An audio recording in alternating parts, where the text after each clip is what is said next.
So that right there sheared right off and was just dangling underneath. Hey guys, I realized when I was thinking about it the other day that I haven't officially introduced you guys to my little adventure vehicle, to my Jeep. So I thought I'd show you guys around my Jeep a little bit. So if you want to come check it out, here we go.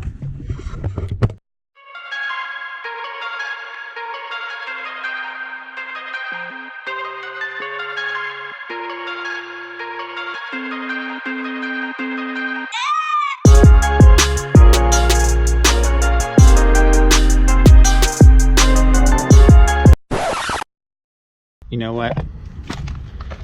I don't think I've washed this car in years. Let's fix this thing up real quick.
We got everything all clean.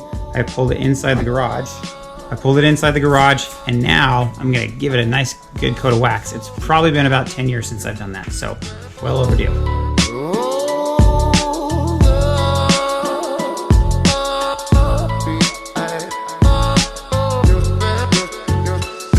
right, so now that I've got the wax coat on, I'm gonna have a little beer break.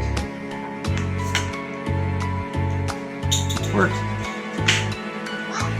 Cheers.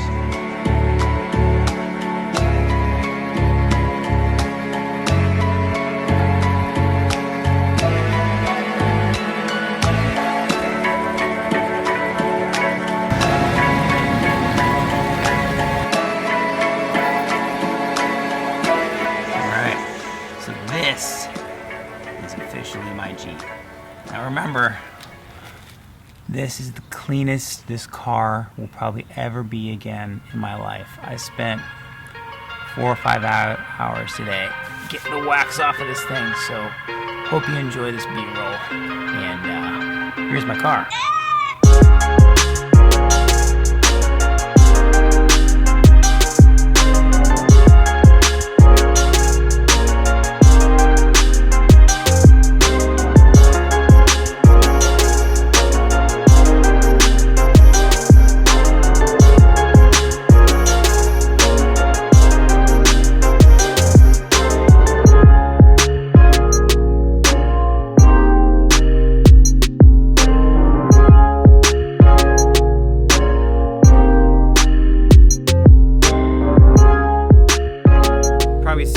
Jeep in 1 or 2 videos driving around. Took out to Sugar Creek. I'll link that video up above.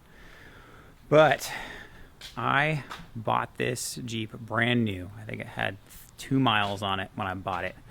I bought this before they made iPhones. That's how long I've had this thing.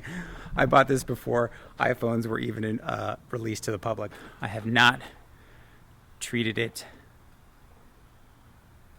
kindly per se. But I have taken care of it, and it's a Jeep. So it is the last year. This is the last year. I mean, a lot of people don't know that they made this original, the inline straight 6. So this thing will run for hundreds of thousands of miles. And this was the last year that they made it. So this is actually the Unlimited Edition. For about 2.5 years, it started out about halfway through 2004, they actually made a 2-door Jeep that was about, I want to say 6 to 8 inches longer. And so that they actually call this LJ, right? So this was the TJ, which was from 1996 to 2006, I believe. And so this is actually a really rare. And then after this, they got rid of that old engine that everybody loved that ran for forever. Off-roading and rock crawling and all that stuff had all the low-end torque you're ever gonna want, especially with the Rubicon with low gears, right? So I've had this Jeep, I've slept in this Jeep, I've camped in this Jeep, I've taken this thing, not really rock crawling, although I am gonna be getting a new car in a couple months. I'll let you guys guess as to what I'm gonna get. If you wanna guess, the person who guesses gets a shout for me in the comments down below. Once I get that, I'll probably be a little less hesitant to take this actual rock crawling, which I've wanted to do. Not to say that I haven't, I've done a little bit, and I do have a solid little 4.5 inch lift on it, as you can see. 33-inch tires, plenty of ground clearance. I love driving in this thing. You know, it's bare bones. It is manual. It's my dream car. So I love it. Never gonna sell it. I could actually sleep in this thing. Not the most practical with 3 kids, right? So that doesn't work as well as I would like, but it's one of the reasons I'm getting a new car. I never named it. A lot of people name their cars. Never really named mine, but this is my own little Millennium Falcon, right? Not fast, but this bucket of bolts will get me through anything. So just had it fixed up a little bit. Actually, my rear shock sheared off of its mount. So that right there sheared right off and was just dangling underneath. Shout out to Kaz's Main Street Garage. Those guys are awesome. They fixed it up for like crazy cheap. I don't know how they did it. And they replaced my windshield for crazy cheap. Amazing. So if you're in the Germantown, Memphis area, Kaz's Main Street Garage in Collierville, those guys are amazing. This thing's been with me to Yosemite, to Zion. I've driven this thing across country, and if it would drive for forever and I could fit 5 people in it, I would drive it for forever. I honestly just love driving it. It's so much fun. So just wanted to introduce you guys to my 2006 Jeep Wrangler Rubicon Unlimited.